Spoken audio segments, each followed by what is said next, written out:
हुआ हफाज? ये सब क्या है?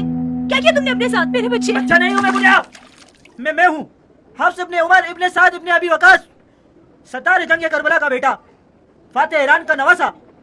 अच्छा अच्छा, इतने ढेर लकब लगाओ ताकि सारे चोर चक्के तुम्हारी जान के पीछे हाथ धो के पड़ जाए, तुम्हारी ये दुर्गत बना दे। कसूर आपका है जो मुझे तलवार ले जाने से मना करती हैं। किससे लड़के आए हो? और उस शख्स से जो मेरे पाप की तौहीन करे। अगर मेरे पास तलवार होती ऐसा काम करता कि कूफे की हमला होते, जब उमर साद के बेटे को देखे तो अपना हमल गिरा दे। बेटा। जी बाबा।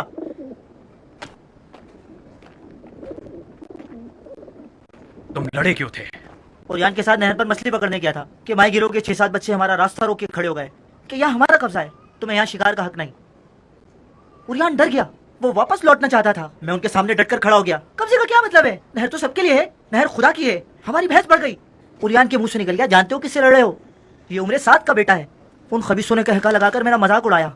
एक ने आपको गाली दी, मैंने उसे मारा, सब मुझ पर टूट पड़े। कौन सी गाली दी? बेहतर होगा कि आप ना सुने, बहुत ही बुरी गाली दी।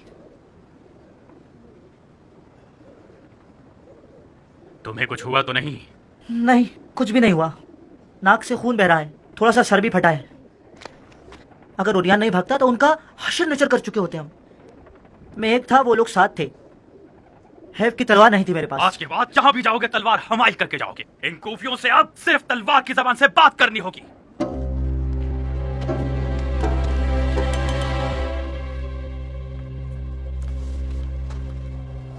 क्या करना चाहते हो? मैं वाली कूफा की माजूरी का हुक्म लिख रहा हूँ। तुम कब तक इस खातों की दावत पर दिल बहलाते रहोगे? अपने मुंह को खार में छुपा लिया है, अतराफ की खबर नहीं लेते। आज कूफा यजीद और उसके साथियों से बेजार है। तुम शिम्र और तुम लोगों के साथी अहले कूफा के मनफूर हो। कूफा के बच्चे रोजाना तुम लोगों की शक्लें लकड़ियों पर लेकर मज़ाहिया अशार पढ़ते हुए गलियों में घूमते हैं।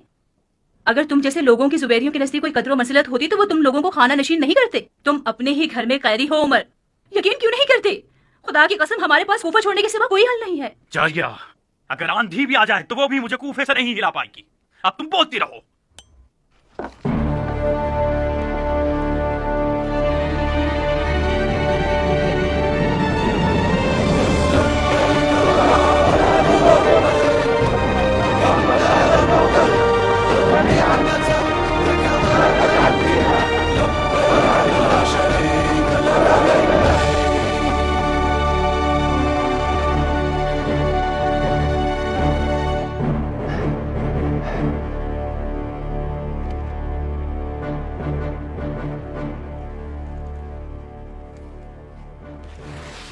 ये शख्स 9 मन दूध वाली गाय की तरह हो गया है। कामयाबी से भरे हुए दूध के बर्तन को एक लात से गिरा दिया है। बिन मुती, इससे पहले कि तुम्हारे हुक्म की मोहर सूख जाए, अपने आप को कूफा पहुंचा दो और कहानी खत्म कर दो। खुदा करे कि देर ना हुई हो। हाँ, अभी निकले नहीं हो कि पहले ही हार गए? कूफा एक खौफनाक मैदान है, मुझे फिक्रमंद होने का तो हक दीजिए। कूफे में सियासत और तलवार बैक वक्त चलाई जानी चाहिए, वरना हम उसे संभाल नहीं सकते। जनाब अली, ये फिदवी तो उसी वक्त बिन यजीद को कूफा भेजने के खिलाफ था। बहुत सियासतबाज था वो। ये तो सियासत नहीं है, उमर के बेटे का फैला हुआ पांव है। वो दावा करता है कि सियासत और हुकूमत में दखल अंदाजी नहीं रखता, मगर हमारे पास हुक्मरानों के साथ मुकादमा करता है। खत लिखा है उसने, अल्लाह अकबर, हुक्म दे रहा है। और एक बिन यजीद जैसा जाहिल वाली उसका जी हुजूरी करने वाला बन गया है। उसके हुक्म का सर आंखों पर रखता है। लानत है इस कदर हिमाकत पर, तुफ है इस हद के बचपने पर। ये पांव कट जाने चाहिए बिन मुती।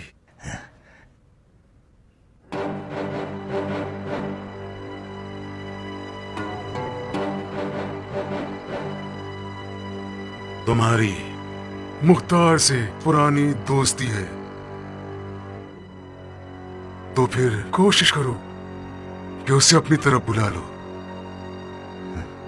और बड़ी मिठास के साथ सुलेमान और उसके साथियों की तरह उसे भी जन्नत की तरफ रवाना कर देना। और हाँ, शम्र और उमर साहब से भी माफी दोस्ती कर लो। मुझे हौसला नहीं है कि रोजाना उनके कासिद मक्के की तरफ रवाना हो। उनके आगे भी कुछ हड्डियां डाल दो। मगर इस तरह के लोगों को तकलीफ ना पहुंचे। हाँ।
देखने का अरमान था बिन, क्या हाल चाल है?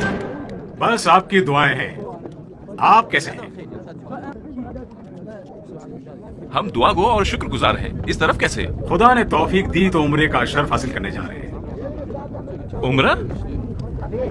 वो भी इन दिनों में, जबकि कूफे को तुम जैसे नामवर लोगों की जरूरत है।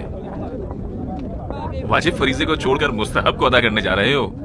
कूफा आप जैसों के लिए वजीफों से भरा हुआ है, जो सियासत को वाजिब फरीजा समझते हैं।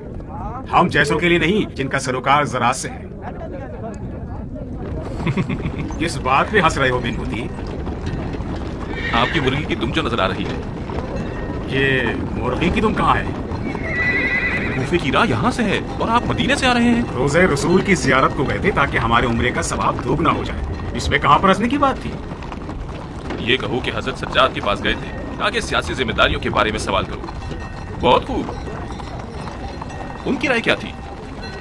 फर्ज कर लीजिए कि आप ठीक कह रहे हैं, तो क्या हमने कुछ खिलाफ शरीयत किया है? बिल्कुल नहीं, हरगिज़ नहीं, बिल्कुल बचा काम किया है। उम्रा करने को पहुंचे तो एक चक्कर इमाम सज्जाद के चचा के पास भी लगा लीजिएगा। सुना है कि ज़ैनुल आबिदीन ने अपने चचा को कूफे के मामलात में अपना वकील बनाया है। तुम इतने सारे अफराद के साथ किस इलाके को फतह करने का इरादा रखते हो? कूफे का आज़म रखता हूँ बिन शुरै, हुक्म इमारत कूफा के साथ। और ये वो जिम्मेदारी है जो खलीफा ने मेरे कांधों पर डाली है। ओहो, तो इसका मतलब ये हुआ कि बिन यजीद गलत साबित हुआ। यकीनन उसकी तवाबीन से हिमायत खलीफा को नाराज कर रही है। नहीं अब्दुर्रहमान, नहीं। तवाबीन की हिमायत खलीफा का ईमान है। ताज्जुब है, तुम तो मुझसे भी ज्यादा दूर की कौड़ी लाए। जमाने के खेल से मुझे हंसी आती है बिन शुरै। जब मुझे इमारत का हुक्म मिला तो मुझे याद आ गया कि तुम उन लोगों में से हो जिनकी मुझे सबसे पहले दाढ़ी चलानी है। है तुम्हारा मक्का में ज्यादा ठहरने का इरादा तो नहीं है? कूफे में तुम्हारे पास मेरे अलावा इतनी मसरूफियात होंगी कि तुम्हारे पास वक्त ही नहीं रहेगा। हम बड़े सुकून के साथ अपनी जियारत करके बड़े आराम से वापस लौट सकते हैं। आओ, तुम्हारा इंतजार करूंगा मैं। और हाँ, हमारे दोस्त की क्या खबर है? अगर खुदा का कह रहे हो तो हम नजारा कर रहे हैं, और अगर शैतान के बारे में कह रहे हो तो जनाबे वाला बेहतर जानते होंगे। अपने आप को धोखा मत दो।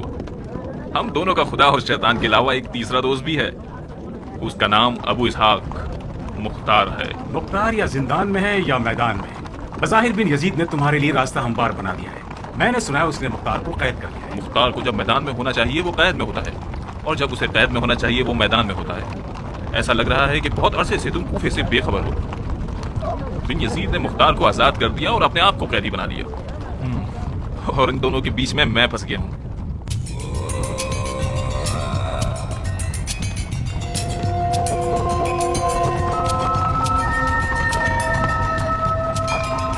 अंदाजन हम कहाँ हैं अबू सैफ? जिगार के करीब। बड़ा हैबतनाक सहरा है। मुझे हैरत है कि मुख्तार इस सहरा से अकेले कैसे जान बचाकर निकल गया। माजूरत चाहता हूँ अमीर, मुख्तार इंसानों से ज्यादा जिन्नात से शबात रखता है।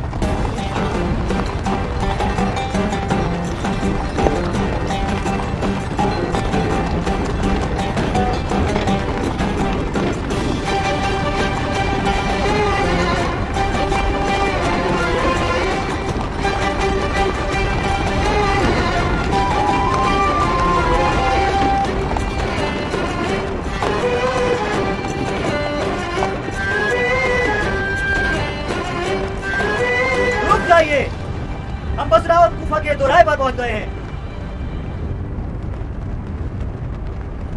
बहुत खूब उम्मे सलीम। हाँ, जुदाई का मौका आ गया। हम बसरा में अजनबी हैं अब्दुल्ला, वहाँ हम किसी को नहीं जानते। मैंने जनाब मुसब को लिखा है कि आप लोगों का ख्याल रखें ताकि आप लोगों को अजनबियत का एहसास ना हो। बेफिक्र रहिए, आप बसरा में खुश रहेंगी। हुकूमत बनी जुबैर के बहुत से बासर अफराद के घर वाले बसरा में रह रहे हैं। आप उनकी जाने महफिल बन जाएंगी। जब हम कूफा में अपने कदम जमा लेंगे तो आपके दीदार को चले आएंगे। तुम कूफे के अमीर और हाकिम हो, आखिर तुम्हारे घर वालों को तुम्हारे साथ कूफा क्यों नहीं जाना चाहिए? मेरी कूफा पर हुकूमत मुख्तार जैसे खतरनाक रकीब को महार करने पर मशरूत है। मगर तुम तो मुख्तार के पुराने दोस्त हो। हाँ, मैं और मुख्तार बचपन से एक दूसरे के दोस्त थे, मगर फिलहाल रकीब हैं। दोस्ती जितनी करीब की हो, दुश्मनी उतनी ही ज्यादा शदीद और खतरनाक हो जाती है। और अमीरी की दुश्मनी एक तरह की जंग है। जाओ उम्मे सलीम, जाओ और ये दुआ करो कि मेरी और मुख्तार की दोस्ती हमें एक दूसरे के खून के प्यासे होने से रोक दे। जाओ खुदा की पनाह में।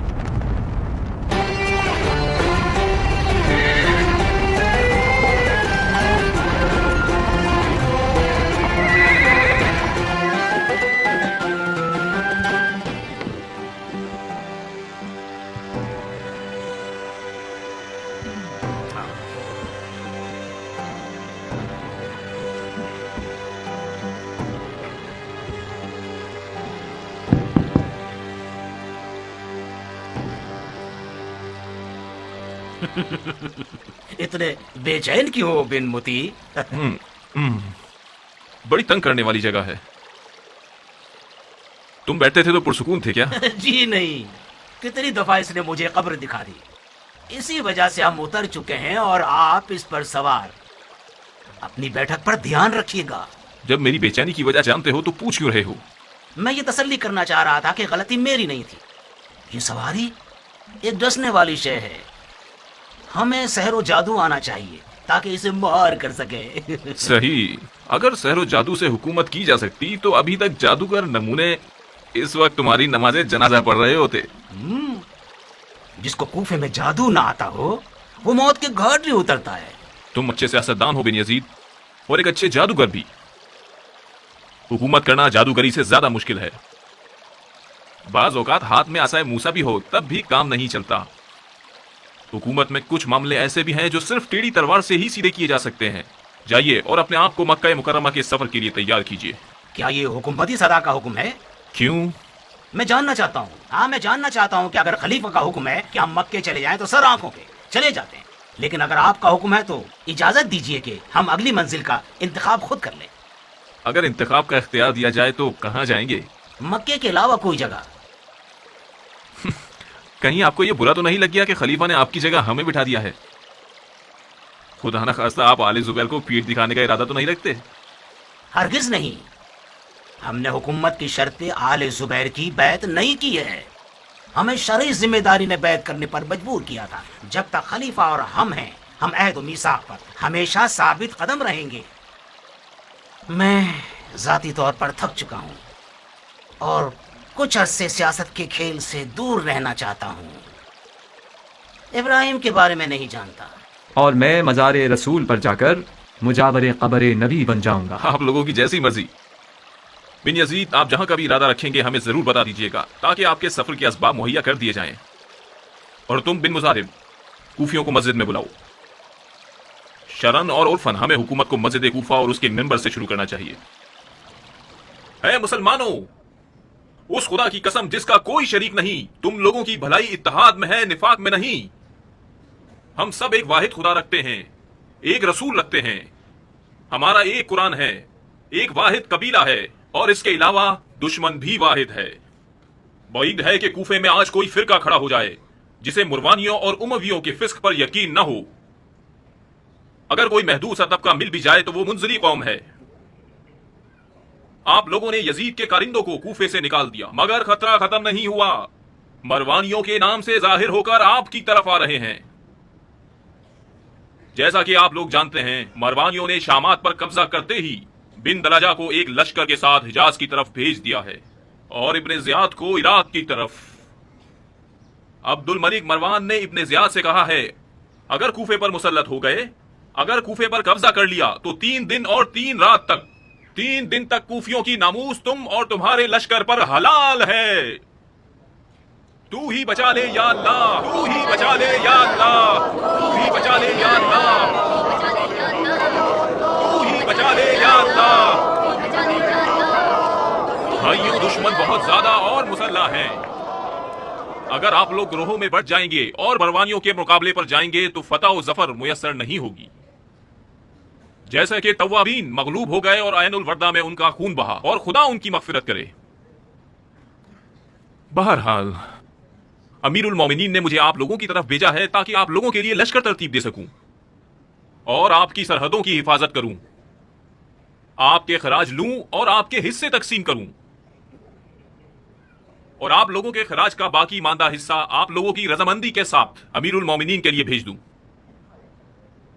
जो भी मेरा साथ देगा मैं उसका दोस्त और भाई हूं, फितनागरों का दुश्मन हूं, गुनहगार और नाफरमान की कमर तोड़ दूंगा और मुनहरिफीन और नाफरमान को कैद कर लूंगा।